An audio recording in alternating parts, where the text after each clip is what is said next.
On this episode of China Uncensored, get your nuclear submarine ready because we're diving down into China's deep state. Hi, welcome to China Uncensored. I'm your host, Chris Chappell. China has long been seen as the final go-between for North Korea and the rest of the world, the only country that could do what sanctions and international condemnation couldn't: get North Korea to back down from its ballistic missile and nuclear program. Kind of like North Korea's more responsible, slightly less outwardly totalitarian big brother. How's that going, by the way?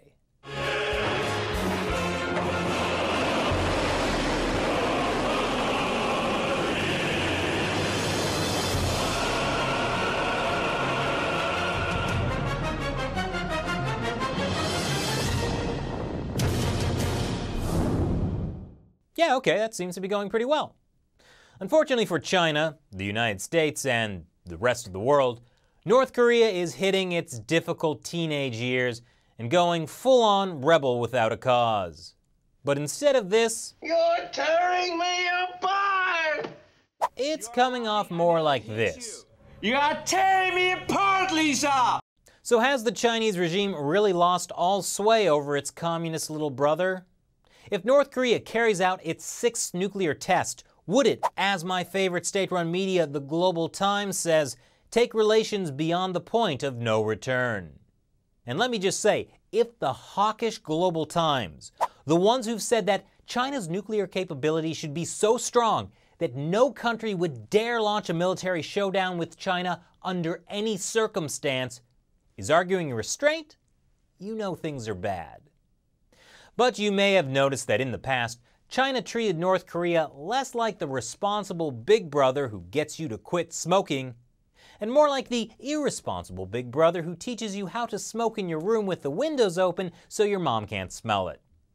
China did things like supply 80% of North Korea's imports, and the Chinese Communist Party turned a blind eye to Chinese companies that violated UN sanctions by supplying North Korea with, for example, nuclear bomb materials. So what's different now? Has North Korea just gotten so extreme with all their nuclear talk that they're even freaking out the Chinese regime? Bro, I told you could smoke a couple of cigarettes with the windows open, not light the whole house on fire. Well, it's complicated, and it all ties back to China's very own deep state. Loyal viewers of the show will remember me talking once or twice about the life or death fight between former Chinese leader and toad-in-the-hole Jiang Zemin and current leader Xi Jinping. But North Korea used to be much friendlier when China was controlled by Xi's political rivals, a faction tied to former Chinese leader Jiang Zemin. Jiang Zemin and former North Korean God Emperor Kim Jong-il were close. Really close. Uncomfortably close. I guess they really took Mao's quote about being as close as lips and teeth to heart. By the way, I fully expect this photo to inspire some totalitarian leader relationship fan fiction, because the internet. North Korea was the first foreign country Jiang visited after assuming power in the wake of the Tiananmen Square massacre, primarily because North Korea was the only country cool with that sort of thing. According to this Radio Free Asia article, Jiang may have even given North Korea the enriched uranium they needed to start the nuclear weapons program in retaliation for all the bad vibes he was getting from the rest of the world. Jiang, you're such a troll. Now, Jiang Zemin is 90, so he's not all that active anymore. Mostly. But this toad literally dug a hole and planted his own deep state within the Chinese Communist Party. Loyal followers who carried out his plans even when he was out of power. And by the way, if you've ever wondered why I don't talk much about Hu Jintao, the Chinese leader that came between Jiang and Xi, it's because Jiang put so many of his people in positions of power that they basically crippled Hu Jintao for almost his entire time in office. In fact, this photo pretty much expresses how Hu and Xi feel about Jiang. Anyway, Jiang's faction continued to have very close ties with North Korea. And as one China analyst told the Epoch Times, Jiang's people may have even influenced the timing of North Korea's 5 nuclear tests as a distraction whenever their faction came under attack. For example, North Korea conducted its first nuclear test shortly after one of Jiang's protégés and a potential future party leader was sacked for corruption. And it goes beyond just influencing North Korea's nuclear tests. Here's another Jiang guy, Wang Jiarui. For 12 years, he was the head of the International Liaison Department. Here he is with Kim Jong-il and Kim Jong-un.